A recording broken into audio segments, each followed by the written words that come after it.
meaning that the best method we have for destroying a nuclear ballistic missile is by using another missile. However, this requires two missiles moving at thousands of miles per hour to physically ram into each other. A ballistic missile is moving so fast that a traditional anti-air kill method, such as fragmentation warheads that only require a missile get close to its target to shred it with shrapnel, simply aren't effective. Plus, ballistic missiles are large, and once they're in their mid-course phase, simply shredding some critical systems isn't going to stop it from releasing its nuclear payload on your head.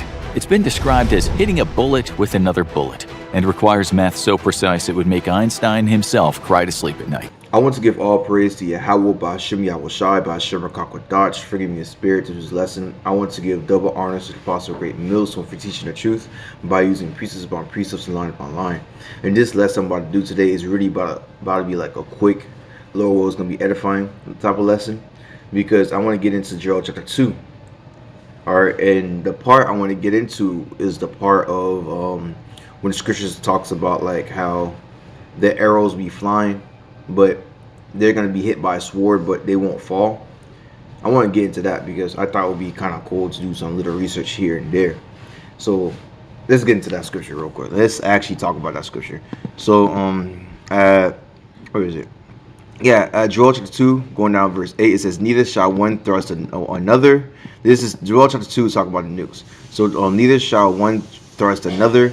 They shall walk everyone in his path, and when they fall upon the sword. So let's talk about this first part right here. It says, neither shall one thrust another, and they shall walk everyone in this path. It's talking about the nukes, and they're going to be in like an orchestrated area. So when they're flying down to Babylon or flying down to their target, it's going to be in like an organized set area. And when they fall upon the sword, mean that when they get hit by the U.S. defense, okay, what do they call it? The interceptors missiles, they won't fall. They shall not be wounded. Mean that the U.S. defense system of the intercept missiles won't actually work upon on these nukes when it comes to hit Babylon the Great. And this is actually a prophecy. So I got this video from what's it call it? From infographic show, and I did a little research that United States of America uses this security to destroy nukes to come down, and it's called the interceptors missiles. And their job is it's sending a bullet hitting a bullet. Their job as missiles is just to go up in the sky and try to hit the ICBMs before, you know, it let goes all the nukes and let it bring hell, shower hell. But the scripture says that what? They shall not be wounded. Mean that this won't work. These U.S. defense system that you're gonna see on the screen, it's not going to work. It's actually not going to. It's not going to defend the United States of America. America is going to be utterly destroyed. All right, and that is going to be prophesied. Let's go to Revelation. And like I said, this is going to be a quick lesson. I thought it would be cool to tell you guys about the sword that they're talking about that targeted them. It's certainly talking about the interceptor missiles, because, you know, why not? Why not do a lesson on that? Revelation chapter 18. Revelation chapter 18. I believe going down to verse 8. KJV. I'm doing this through all the spirit too. So Lord, will you be edified? 8. It says, therefore shall her plagues come in one day, death and mourning and famine, and she shall be utterly burned with fire. For strong is the Lord YAHAWASHI who judged her. Because at the end of the day, the Most High is gonna try to burn this place with the fattest plague, the plague of heat, a destruction through the nuclear destructions. All right, and what is the plague that plague is talking about in this scripture? That's in Zechariah. I think Zechariah chapter, I believe 14 verse 12, or is it the other way around?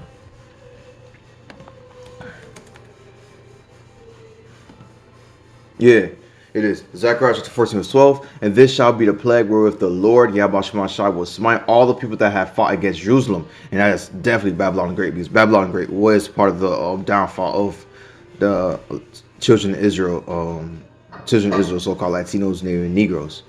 Babylon the Great was part of the downfall of children of Israel, so-called, right? Their flesh shall consume away while they stand upon their feet, and their eyes shall consume away in their holes, and their tongue shall consume away in their mouths. And that is the prophecy that's about to come past to America. And those defense systems that America has, like those interceptor missiles, that's not going to do shit. It's not going to wound the missiles at all. It's not going to even hurt them. It's going to pass through those systems and it's going to destroy America. And that's what it is prophesied in Joel chapter 2 verse 8 when it says, neither shall one thrust another, they shall walk everyone one in his own path. And when they fall upon the sword, the interceptor missiles, they shall not be wounded, meaning they are not going to be affected by it, and they're going to go through and hit Babylon the Great. They shall run in verse 9, and they shall run to and fro in the city, they shall run upon the walls, they shall climb up upon the houses, they shall enter in the windows like a thief, and the earth shall quake before them, and the heavens shall tremble, the sun and the moon shall be dark, and the stars shall withdraw their shining. Why? Because it's going to be straight cloud, it's going to be dust all over the place. And why the earth is going to be quake? Because it's going to be like, what, 10 megatons of nuke dropping down in one land. The whole planet is going to be shaking at that time when nukes hit America. Because, what? All the nations going to shoot their arrows at her. That's prophesied too. Hold on. I love these prophecies so much. But let me get it. Hold on. Previous.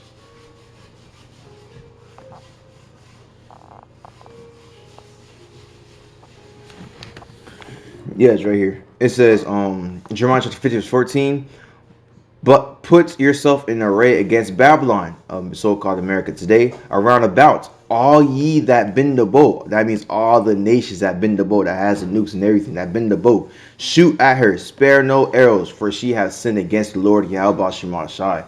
And if you go back to Revelation chapter 8, 18 verse, let me see, I believe is verse 5, it says, for her sins have reached unto heaven, and God have remembered her iniquities. And the Most High remember all the iniquities that Babylon the Great have done. And the Most High is going to judge America accordingly with a nuclear destruction. And that's what's about to come to pass to America. All right, let's read to verse 6. Reward her even as she rewarded you, and double unto her, double according to her works. And the cup which she hath filled to her double. How much she glorify herself and live deliciously, so much torment and sorrow give her. For she has said in her heart, I sit a queen, and I am no widow, and shall no see no sorrow. And that's what America always sees itself as. They always see itself as a great country that can never be tucked down or never be touched at all. But at the end of the day, the Most High is going to bring you down. All right. So, Lord will this lesson was edifying about Joel chapter 2 verse 8. I thought it would be interesting to talk about it. But Lord, while you was edified, like I said, I want to give all praise to YAHAWAH, BAHASHAM, YAHAWASHI, BAHASHAM, QADASH for giving me a spirit to this lesson. I want to give double honors to the apostle of GREATMILLSTONE for teaching the truth by using precepts upon precepts and line upon line. Shalom.